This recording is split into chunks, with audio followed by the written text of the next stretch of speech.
Joining us right now with more on the party's next step is former Republican Senator and former New Hampshire Governor Judd Gregg. And Judd, welcome. Thank you very much. You sent Joe and I a note last week and talked a little bit about how these things work. You've seen it happen before. You were a close confidant and you worked with Senate Majority Leader Trent Lott. How do these things usually come about? What's happening behind the scenes just from your years of political experience? Well, this is one of the most extraordinary periods we've experienced in our structure as a country and a constitutional democracy. You're about to see the President of the United States, who is the nominee of the Democratic Party, be asked to step aside. And that's going to happen. Why is it going to happen? Well, it's going to happen because of fear. Fear of losing the presidency, the House and the Senate. The Democrats do not want to have that happen. They see it happening if Joe Biden is the nominee, because you've got 70% of the American people, more than 70% of the American people now, saying he shouldn't be president because he's frail, to be quite blunt. And you only need 51% to win an election. So Donald Trump is in a unique position. If he remains quiet, as he has, he's going to be probably the only one who wants to keep Biden on the ticket. And it happens very quickly. That was my experience. I was stunned by how quickly it happened with Senator Lott, who was a great guy, good friend. But once the critical mass is reached, once you have that momentum where you've got a lot of people who are senior in your party saying, this isn't going to work, and our party needs to adjust or else we're going to take a terrible defeat. And remember, you're talking about in the House, everybody's personal election, which is their own personal experience, which really creates fear. Then action occurs. And I think that's going to happen. So Senator Adam Schiff is welcome. Congressman as a senator, but Joe Biden's not welcome. That's the state of the current Democratic Party, Judd. Where's Mrs. Gregg? You sent me that note, and I said, put Mrs. Gregg on the email chain, please.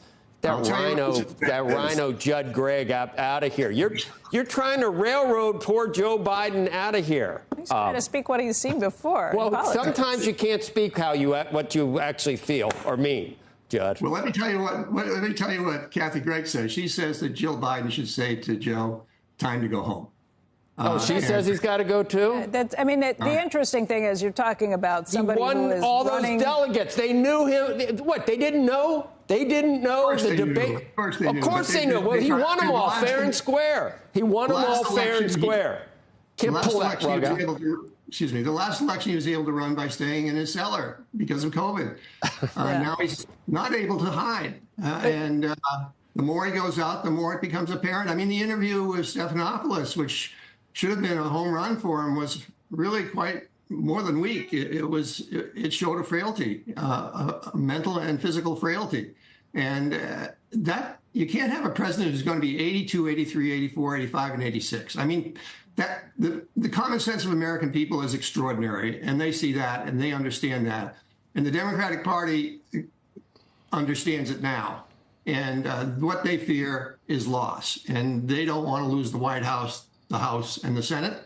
And so something will happen here, and in the end, he will Judd, the reason I wanted to have you on is because, for the most part, everybody you talk to is saying one thing privately, and then they'll say something else on television. You're not afraid to speak. You're not in the race right now. You're from a different party. Republican. So you can speak pretty clearly about what's happening from your own experience right now.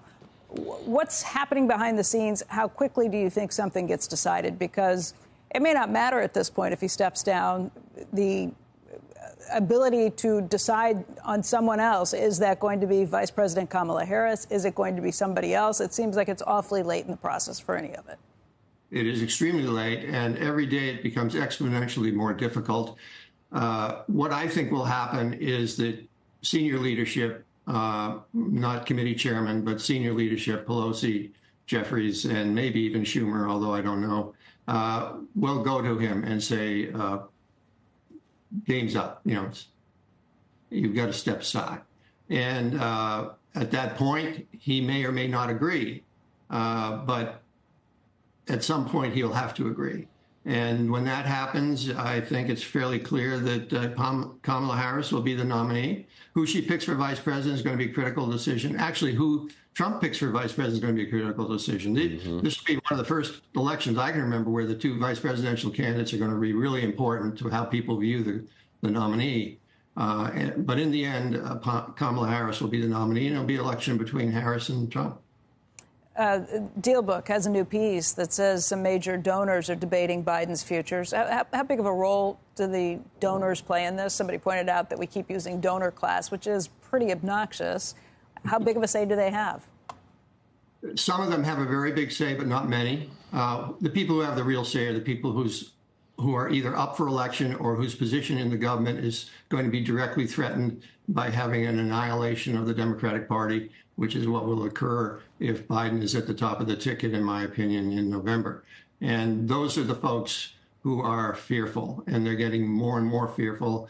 And people like Pelosi and Jeffries and Schumer are going to start hearing very aggressively from the people that they represent in their houses that we got to do something. We got to do it fast. And that's why I will be surprised if something doesn't happen by the end of the week.